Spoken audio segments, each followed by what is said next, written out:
शुक्रवारी सकाळपासून राज्यभरात मुसळधार पावसाने हजेरी लावली आहे। सुरुवातीचे काही दिवस पावसापासून काहीसा अलिप्त असलेला विदर्भ, उत्तर महाराष्ट्र आणि पश्चिम महाराष्ट्रातही पावसाचा जोर चांगलाच वाढलाय। जळगाव, रायगड, गडचिरोली, हिंगोली या जिल्ह्यांमधल्या नद्यांना सलग 2 दिवस पूर राहिलाय। यवतमाळच्या दहेलीजवळ नदीचा पूल ओलांडताना पुराचा अंदाज न आल्याने एक एर्टिगा गाडी पाण्यात वाहून गेली। या दुर्घटनेत कार चालक झाडाच्या फांदीचा आधार घेऊन वाचला, तर त्याची पत्नी आणि 2 लहान मुली पाण्याच्या प्रवाहात कार सहित वाहून गेल्या। सध्या आलेल्या अपडेट्सनुसार पावसाची हीच परिस्थिती यापुढेही राहणार आहे। हवामान विभागाने राज्यातल्या काही जिल्ह्यांना रेड अलर्ट दिलाय। विशेष करून विदर्भातल्या काही जिल्ह्यांना सतर्कतेचा इशारा देण्यात आलाय। शाळा, कॉलेजेसना सुट्ट्या देण्यात आल्यात। पण पावसाची हीच परिस्थिती पुढच्या 48 तासात कायम राहणार का? पुराचा धोका कुठे वाढलाय? कोणत्या जिल्ह्यांना कोणता अलर्ट दिलाय आणि ऑगस्ट महिन्यात पावसाची स्थिती कशी असणार हे जाणून घेऊया या व्हिडिओच्या माध्यमातून। नमस्कार, मी रुचिता आणि तुम्ही बघताय बोलभिडू। भारतीय हवामान विभाग आणि हवामानाचा अंदाज वर्तवणाऱ्या आंतरराष्ट्रीय संस्थांनी उन्हाळ्यातच देशातल्या हवामानाचे अंदाज वर्तवले होते। त्यानुसार अल निनोच्या प्रभावामुळे अख्खा मान्सून कोरडा जाणार, दुष्काळ पडणार असे अंदाज वर्तवले जात होते। पण या सगळ्या अंदाजांना चुकीचं ठरवत 23 जून पासून मान्सून महाराष्ट्रात सक्रिय झाला आणि दिवसेंदिवस त्याचा जोर वाढत गेला, जो अजूनही दिसतोय। मधले काही दिवस ब्रेक घेतल्यानंतर गेल्या 2-3 दिवसांपासून पाऊस जोरदार कोसळतोय। शुक्रवारी 31 जुलैच्या सकाळपासूनच नाशिक आणि पुणे घाटमाथ्यावर पावसानं जोरदार हजेरी लावली। सोबतच जळगाव, धुळे, नंदुरबार, नाशिक, ठाणे, पालघर, रायगड आणि सातारा घाटमाथा या भागात ताशी 40 ते 60 किलोमीटर वेगानं वाहणाऱ्या वाऱ्यांसहित मुसळधार पाऊस सुरू झाला। याशिवाय मुंबई, रत्नागिरी, सिंधुदुर्ग, कोल्हापूर घाटमाथा, अहिल्यानगर, बीड, संभाजीनगर, जालना, बुलढाणा, वाशिम, अमरावती, अकोला,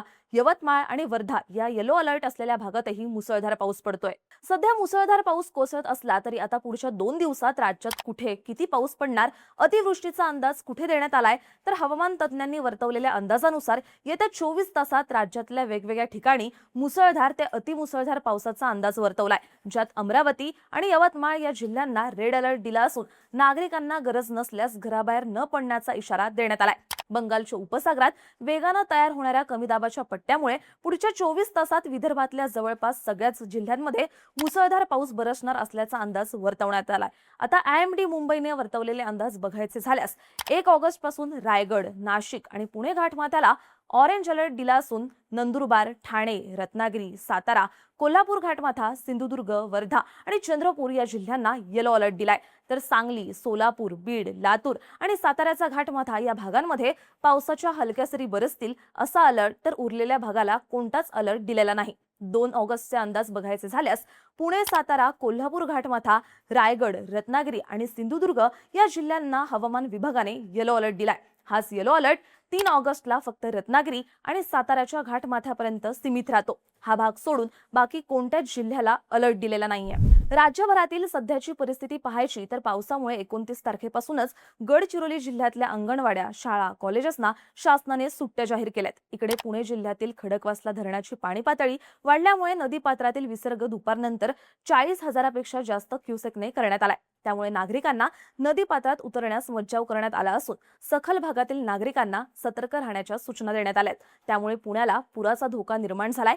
इकडे मुंबईला पाणी पुरवणारे मोडकसागर, भातसा, तानसा, मध्य वैतरणा, अप्पर वैतरणा, तुळस तलाव आणि विहार तलावात एकूण जलसाठा 90% वर गेलाय। सोलापूर जिल्ह्यातील उजनी आणि वीर धरणातून विसर्ग वाढवल्याने पंढरपुरात चंद्रभागेच्या पाणी पातळीत मोठी वाढ झाली असून पंढरपूरला पुराचा धोका निर्माण झालाय। राज्यातल्या एकूण प्रकल्पांमध्ये 74.35% एवढा पाणी साठा जमा झाल्यानं या प्रकल्पांमधून मोठ्या प्रमाणात पाण्याचा विसर्ग होत असल्यानं काठावरच्या नागरिकांना सतर्कतेचं आवाहन देण्यात आलंय। या सगळ्यात समाधानाची गोष्ट म्हणजे आतापर्यंत पडलेल्या दिलासादायक पावसामुळे राज्यात 86% पेरण्या पूर्ण झाल्या असून उरलेल्या भागात पाऊस सक्रिय झाल्यानं तिथंही पेरण्या सुरू आहेत। एकंदरीतच सध्या तरी पावसाची तूट पडण्यासारखी परिस्थिती महाराष्ट्रातल्या कुठल्याच जिल्ह्यात नाहीये। पण हीच परिस्थिती येत्या काळात बदलण्याची दाट शक्यता आहे। अल निनोच्या प्रभावानं यंदाच्या ऑगस्ट महिना महाराष्ट्रासाठी कोरडा जाण्याचे अंदाज वर्तवले गेले होते। तेच अंदाज आता खरे ठरणार असल्याचं वेगवेगळ्या हवामान संस्थांनी सांगितलंय। सध्याची परिस्थिती बघायची झाल्यास बंगालच्या उपसागरात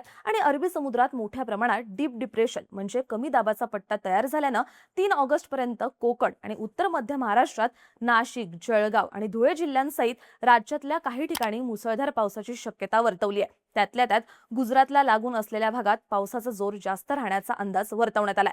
पण त्यानंतर म्हणजे 4 ऑगस्ट पासून ते थेट 14 ऑगस्ट पर्यंत महाराष्ट्रात पाऊस पडणार नाही. म्हणजे राज्यातल्या पावसात तब्बल 11 दिवसांची तूट पडणार असं म्हटलं जात आहे. या दरम्यान बऱ्याच ठिकाणी आभाळ येईल, कुठे कुठे तर हलक्या सरी बरसतील, पण जोरदार पाऊस कुठेच होणार नाही. हीच परिस्थिती 21 ऑगस्ट पर्यंत राहणार आणि त्यानंतर राज्यात पावसाचा जोर पुन्हा वाढणार असा अंदाज IMD कडून वर्तवण्यात आलाय. आता ही परिस्थिती तयार होण्यामागे काही कारणंही सांगितली जात आहेत, ज्यात अल निनो हे प्रमुख असल्याचं सांगितलं जात आहे. हवामान अभ्यासकांच्या मते ऑगस्टच्या दुसऱ्या आठवड्यात प्रशांत महासागरात अल निनोची पकड अजून जास्त मजबूत होणार आहे. पॅसिफिक समुद्रातलं पाणी सध्या 2.75 डिग्री सेल्सिअस एवढं तापलंय, पण त्यापासून तयार होणारे बाष्पयुक्त वारे अल निनोच्या प्रभावामुळे भारताकडे न येता दक्षिण अमेरिकेकडे म्हणजेच पेरू देशाच्या किनारपट्टीकडे वळत आहेत. आता वारे वळण्याचं हेच प्रमाण ऑगस्ट महिन्याच्या पहिल्या, दुसऱ्या आणि तिसऱ्याही आठवड्यात जास्त असल्यानं या काळात महाराष्ट्रासहित देशातला वेगवेगळा भाग कोरडाच राहणार असल्याचे अंदाज वर्तवले जातात. आता शेतकऱ्यांबद्दल बोलायचं झालं तर पावसाच्या या तुटीचा महाराष्ट्रातल्या शेतकऱ्यांवर थेट परिणाम होणार नाही. जुलैमध्ये पडलेला पाऊस सप्टेंबरपर्यंत पिकांना ताजा ठेवण्यात मदत करणार, ज्यामुळे पिकांचं नुकसान जवळपास नसल्यातच जमा असण्याचा अंदाज स्कायमेट या हवामान संस्थेनं वर्तवलाय. त्यामुळे शेतकऱ्यांना काही प्रमाणात दिलासा मिळालाय. पण हवामान अभ्यासक पंजाब डक यांनी हवामान संस्थेपेक्षा वेगळा अंदाज वर्तवलाय. त्यांच्या मते ऑगस्ट महिन्यात पावसाची तूट पडणार, पण ती फक्त 1, 2, 3 आणि 4 ह्याच तारखांसाठी. हे दिवस कोरडे गेले की राज्यात पुन्हा पावसाची हजेरी लागणार असल्याचं डक यांनी सांगितलंय. या दोन वेगवेगळ्या अंदाजांमधून कोणता अंदाज खरा ठरतो हे पाहणं महत्त्वाचं ठरणार आहे. पण ह्या परिस्थितीवर तुम्हाला काय वाटतं? ऑगस्ट महिना कोरडा जाईल की डक यांच्या अंदाजानुसार ह्या महिन्यात नियमित पाऊस पडेल? तुमची मतं आम्हाला कमेंट करून नक्की कळवा आणि पावसाच्या अपडेट्स जाणून घेण्यासाठी बोल व्हिडिओच्या YouTube चॅनलला नक्की सबस्क्राईब करा.